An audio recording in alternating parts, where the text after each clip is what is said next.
Okay آج ہم domain number 1 security and risk management کے اندر ISC کوڈ آف ایتھکس دیکھتے ہیں. بہت بریف لیکچر ہے. اس کے اندر ہمارے پاس ہم بیسک کوڈ آف ایتھکس ہیں جو کہ آپ کو کسی بھی آرگنائزیشن میں پتہ ہونے چاہیے. اب اس کے کوئی ایک سیٹ رولز نہیں ہیں جو کہ آپ نے کسی بھی آرگنائزیشن کے اندر فالو کرنے ہیں. آپ کو صرف اسی چیز کا پتہ ہونا چاہیے کہ آپ کی کمپنی کے کیا رولز اور ریگولیشنز ہیں. بیسک کوڈ آف ایتھکس جو ہیں وہ ISC اسکوائر کی ویب سائٹ کے اوپر آ رہے ہیں جسے میں بریفلی پڑھ کے آپ کے سامنے بتا دیتا ہوں. پہلا ہے protect society and the common wealth and the infrastructure. آپ کی رسپانسبلٹی ہے کہ آپ سوسائٹی، کامن ویلتھ یا اپنے انفراسٹرکچر کو آرگنائزیشن کے پروٹیکٹ کریں کہ آپ کا انفراسٹرکچر بھی سیکیور ہو اور آپ کے انفراسٹرکچر سے کسی اور کو بھی کسی قسم کا کوئی نقصان نہ پہنچے. دوسرا act honourably, honestly, justly, reasonably and legally. آپ کی رسپانسبلٹی ہے کہ آپ آنریبلی، آنیسٹلی کام کریں، ریزنیبلی کام کریں اور لیگل فریم ورک کے اندر آپ کے سارے ایکشنز ہونے چاہیے. Then provide diligent and competent service to the principles.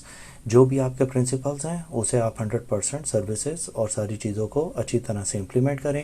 Advance and protect the profession. آپ کا جو بھی پروفیشن ہے میک شور کہ آپ اس کی ایڈوانسمنٹ کے لیے اور اس کی پروٹیکشن کے لیے کام کر رہے ہوں.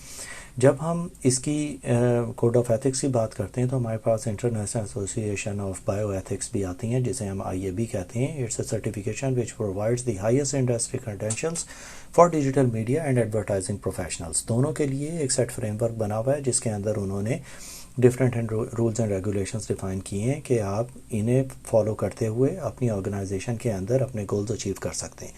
اس کے اندر پہلے یہ کہتے ہیں regulations about unauthorized access to resources. اور انٹرنیٹ کوئی بھی جو بھی آپ کے ریسورسز آرگنائزیشن کے اندر ہیں آپ اللیگلی انہیں ایکسیس نہیں کریں گے ایون دین اگر آپ کے پاس اسے کمپلیٹ ایکسیس کرنے کے رائٹس ہیں without consent of the user. نا disruption of the internet services. آپ کوئی ایسا کام نہیں کریں گے جس کی وجہ سے کوئی بھی سروسز رکیں. Compromising integrity of the data. کسی بھی طرح آپ کسی کے ڈیٹا کو کمپرومائز کریں یا آپ اس ڈیٹا کو چینج کریں یا ڈیٹا بیس میں جا کے کسی قسم کی چینجز کریں. پھر compromising the privacy of data کہ کسی کے یوزر کی انفارمیشن لے کے آپ کہیں پہ سیل آؤٹ کریں یا کسی طرح اسے بیچنے کی کوشش کریں. تو یہ بیسک کوڈ آف ایتھکس ہیں جو کہ اویلیبل ہیں. جیسے کہ میں نے کہا ہر آرگنائزیشن کے ڈیفرنٹ ہوتے ہیں. اب CISSP جو ہے آپ کو یہ چیز انڈرسٹینڈ کرنی پڑے گی کہ یہ ایک مینجمنٹ کائنڈ آف سرٹیفکیشن ہے. It's not a technical certification جہاں پہ آپ کوئی چیزیں امپلیمنٹ کرتے ہیں. آپ کو جو بھی کرنا ہے ایک مینجمنٹ پرسپیکٹیو سے دیکھنا ہے کہ آپ ان ساری چیزوں کو کس طرح اپنی انڈسٹری کے اندر انکارپوریٹ کر سکتے ہیں. اسی لیے اس کے کوئی اسٹینڈرڈز، رولز اینڈ ریگولیشنز یا چیزیں نہیں ہیں. ان کے ایگزام ریگولر چینج ہوتے رہتے ہیں لیکن یہ جو ایگزام ہے یہ 2022 کے حساب سے لیٹسٹ ایگزام ہے. جو بھی ان کے کریکولم کے اندر انہوں نے چیزیں ڈیفائن کی ہیں وہ اس کے اندر انکلوڈیڈ ہے. تو ان ساری چیزوں کے بعد آپ بیسٹ جج ہیں. جب بھی آپ کسی آرگنائزیشن کے اندر کام کر رہے ہوں آپ کو بہتر پتہ ہونا چاہیے کہ کون سی چیزیں رولز اینڈ ریگولیشنز کے حساب سے ہیں اور کون سی اس کے حساب سے نہیں ہیں.